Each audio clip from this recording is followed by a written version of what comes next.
Ang isa sa mga ito ay ang parehong sundalong pumunta sa kanyang bahay.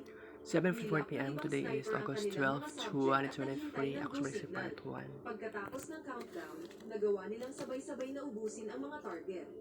Samantala, napansin ni Seri na hindi na nagre-report ang Evening kanyang mga Edu-Series lookout, Marvin kaya Vlog. umalis siya sa kanyang pwesto para tingnan kung anong nangyayari sa labas.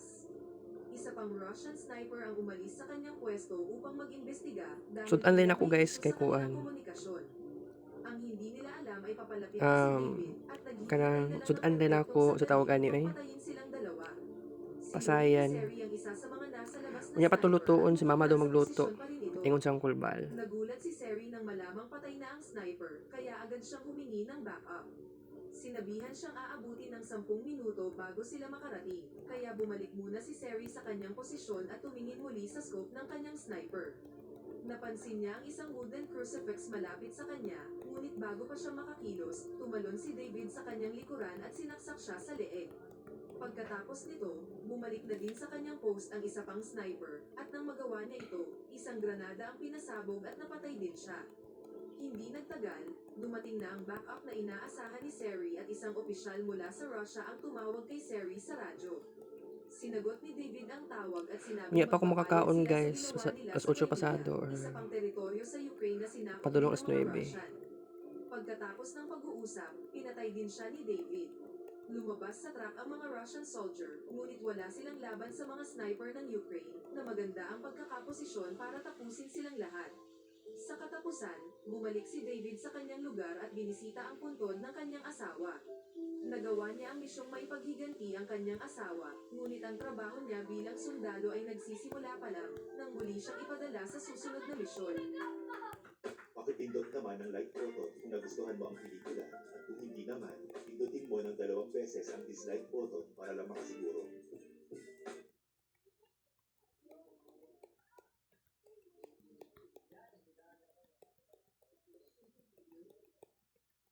Maligayang pagbabalik sa Pilipino Movie Ring.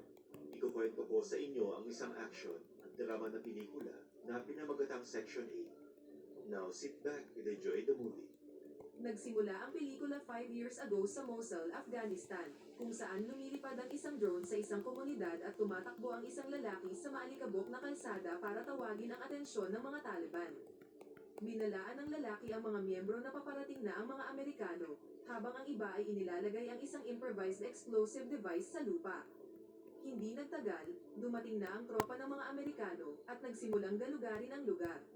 Dahil hindi alintanang nagtatago ang mga kalaban sa loob ng mga bahay, umabante ang pinuno ng squad na si Pretty Boy at nakita ang isang kahinahinalang lalaki na naghahanda ng bomba, kaya agad nila itong pinalibutan. Inisip ni Jake na medyo natatagalan na sila at agresibong inutusan ang lalaki na ihulog ang sandata. Nagbanta silang papaputukan ang lalaki kapag hindi siya sumunod. Dahil ayaw sundin ng lalaki ang mga sundalo, nabalisa ito at naglabas ng baril, kaya napilitan ang mga sundalong barilin siya. Ang kanilang commanding officer na si Colonel Mason ay nagtanong tungkol sa sitwasyon sa radyo. Ipinaalam sa kanya ni Jake na merong isang patay na impormante at naghanda ito ng IED para sa kanila. Humingi siya ng pahintulot na i-disarm ito, ngunit tinutulan ito ni Mason. Subalit pinilit niya pa rin gawin ito, at matagumpay na na-disarm ang bomba. Hindi nagtagal, sumabog ang pangalawang bomba, na pumatay sa lahat maliban kay Jake. Tinambangan sila ng mga Taliban at nagpaputok ang mga ito mula sa lahat ng direksyon. Tumayo si Jake at lumayo sa lugar, habang kino-cover siya ni Mason. Pagkatapos, nilabanan niya ang mga kalaban at tinulungan si Mason. Nang makarating kay Mason, lumitaw ang isang kalaban sa likod, ngunit mabuti na lang at niligtas ni Mason ang kanyang buhay. Sa kasalukuyan, ang dating kumpiyansang sundalo ay isa na ngayong balisang sibilyan. Isinama si Jake pabalik sa Amerika ngunit nahihirapan siya sa mga alaala ng digmaan. Siya ay meron ding PTSD at umiinom ng gamot para labanan ito. Sinusubukan niyang mamuhay ng normal sa pamamagitan ng pagtatrabaho sa auto shop ni Earl sa Riverside, California. Pagka-uwi sa bahay, ginugugol ni Jake ang kanyang oras sa kanyang pamilya. Agad na napawi ang kanilang kasiyahan nang ipakita ng kanyang asawang si Ashton ang tumpok ng bills sa counter. Nag-alala si Ashton kung paano sila makakaraos sa pang-araw-araw, ngunit tiniyak sa kanya ni Jake na malalampasan nila ito. Kinabukasan, pumasok si Jake sa trabaho at nagkaroon ng hindi pagkakaunawaan sa isang Mexican gangster na pinagkakautangan ni Earl. Hindi nagtagal, nauwi ito sa isang pisikal na laban, nang ang pinuno ng gang na si Fresh ay inutusan ng kanyang mga tauhan na bugbugin si Jake. Mabilis silang inatake ni Jake, ngunit bago niya ma-target si Fresh, tinutukan siya nito ng baril.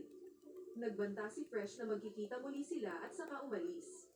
Pagkatapos ng insidente, kinumpronta ni Jake si Earl tungkol sa mga pumuntang gangster. Ipinaalam ni Earl na dati siyang kasapi ng grupo, ngunit maswerteng nakaalis sa dating magulong buhay. Nag-aalala si Jake sa kaligtasan ng kanyang pamilya, ngunit tiniyak sa kanya ni Earl na poprotektahan niya ito kahit na anong mangyari. Ngunit ng gabing yun, tumama ang isang trahedya nang magpakita si Fresh at sinabing oras na para magbayad. Natatarantang tumakbo si Jake sa loob ng bahay at natagpo ang patay na ang kanyang pamilya. Sumisigaw siya sa galit at nagdadalamhati sa bigla ang pagkawala ng kanyang pamilya. Makalipas ang ilang sandali, dumating ang mga pulis at sinubukang kausapin si Jake. Ngunit nawala siya sa sarili at nagmamadaling sumakay ng sasakyan para hanapin si Fresh. Hindi nagtagal, nakita niyang nakaparada ang kotse ni Fresh sa labas ng isang club at naghanda na upang ipaghiganti ang kanyang pamilya. Nang walang halong pagsisisi, binaril niya ang mga gangster at nang malapit niya nang patayin si Fresh, ipinaliwanag ni Fresh na wala siyang pagpipilian kaya ginawa niya ito, ngunit hindi ito pinakinggan ni Jake at agad na pinatay si Fresh. Pagkalipas ng 5 buwan, pinagbabayaran ni Jake ang kanyang krimen sa bilangguan. Lubha siyang naapektuhan sa pagkamatay ng kanyang pamilya at binabalik-balikan ng kanyang nakaraan. Binisita siya ni Mason at nag-alok ng tulong sa kanyang kaso, ngunit iginiit ni Jake na nabibilang siya sa kulungan pagkatapos ng kanyang ginawa. Sinubukan siyang pakalmahin ni Mason, ngunit walang kabuluhan ang kanyang paliwanag kay Jake at pinaliwanag na hindi siya nagsisisi at gagawin pa muli ito kung kinakailangan. Tinapos niya Last ang kanilang session. pag-uusap at sinabi kay Mason na huwag nang bumalik. Pagkatapos nito, nakatanggap siya ng hindi inaasahang bisita na nagngangalang Ramsey, na nagpapatakbo ng isang private task force. Ngunit agad siyang pinaalis ni Jake bago pa siya makapagsabi ng kanyang pakay. Nang gabing yun, sinalakay ng mga nakamaskarang lalaki ang selda ni Jake at dinukot siya ng mga ito. Ilang sandali pa, binunyag ni Ramsey na siya at ang kanyang mga tauhan ang responsable sa pagdukot sa kanya. Kanyang pinaalam na matagal niya nang tinitiktikan si Jake at na-impress sa kanyang record.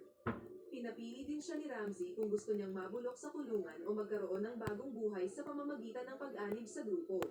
Matapos itong pag-isipan, nagpasya si Jake na mamuhay bilang bayani sa pamamagitan ng pagtatrabaho sa ilalim ng lihim na ahensya ng gobyerno na Alright. tinatawag na Section 8. 1020 Sa to Traveler Washington, Kids Paint D.C., Pictures, formal na Part pinakilala ni 1, Ramsey Evening sina and Elias, Series. Ajax, Brunner, at Mueller, at pinaalam sa kanya ang kanilang mga ginagawa.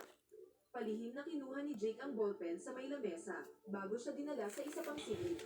Dagdag pa ni By the way, Ramsey, guys, dineklarang patay na ang kanyang dating waiting. at bibigyan siya ng bagong alias at kwento sa buhay.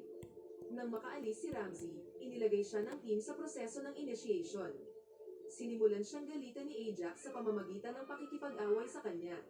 Nag-aatubili si Jake noong una, ngunit kalaunan, lumaban siya at halos tusukin na ang kanyang mata gamit ang pen. Hindi nagtagal, pinadala si Jake sa kanyang unang misyon kasama si Mueller. Pinaalam sa kanya ni Mueller ang una niyang target, si Alejandro Castillo, isang defense contractor na nagbebenta ng armas sa black market. Ang kanyang trabaho ay kunin ang isang schematic file at iligpit si Alejandro bago niya ito maibenta sa mga Russians. Pagdating sa Mexico, nakita nila si Alejandro sa isang bodega kung saan Nakaigang ba eh? siya kay Johnny, isang Russian negotiator, para sa gagawing palitan. Habang nag-uusap ang dalawa, pasikretong pumasok si Jake sa lugar at maingat na pinabagsak ang mga bantay. Dahil sa ingay, naalerto ang dalawang panig at agad na nagbanta sa bawat isa. Ang kanilang hindi pagkakaunawaan ay nauwi sa barilan at sinamantala ito ni Jake sa pamamagitan ng pagpatay sa mga survivors. Pagkatapos, pinatay niya ang sugatang si Alejandro, kinuha ang mga file, agad umalis, at pinalaya ang dalawang inosenteng babae. Nang makabalik sa kanilang base, pinagalitan siya ni Ramsey sa pagkompromiso sa integridad ng kanilang misyon Kids na Paint. natira siya ng mga survivors. Last session. Nagbanta si Ramsey na ibabalik siya sa kulungan kung hindi siya susunod. Pagkatapos, pinalabas niya si Jake at binigyan siya ni Mueller ng evaluation para sa kanyang performance. Pinuri siya ni Mueller, ngunit hindi nasisiyahan si Ramsey dito. Sa sumunod na araw, mabilis na pinasok ni Locke ang isang hotel na merong misyong patayin ng isang target na nakakakilala kay Ramsey. Sinubukan siyang sumulan ng lalaki, ngunit hindi siya dito nagpasilaw at agad na pinatay ang target. Samantala, lumipat si Jake sa isang bagong bahay. Nahanap niya ang isang larawan noong panahong nasa Afghanistan pa siya at naalala ang usapan nila ni Mason. Sinisisi ni Jake ang kanyang sarili kung bakit siya nasugatan, ngunit sinabihan lang siya ni Mason na huwag sisihin ang kanyang sarili. Kalauna, nahanap ni Mueller si Jake sa isang pub kung saan nag-usap sila habang umiinom. Tinanong niya si Mueller tungkol kay Ramsey. Alright. Sinabi nito na wala siyang alam sa kahit na ano, kaya hiniling niya na lang na magkwento si Mueller ng kanyang buhay. Kinuwento ni Mueller na dati siyang army, ngunit natanggal ng suntukin niya ang kanyang commanding officer. Hindi nagtagal, ipinaalam ni Ramsey ang kanilang bagong mission. Dapat i-part 2 guys. Thank you for watching.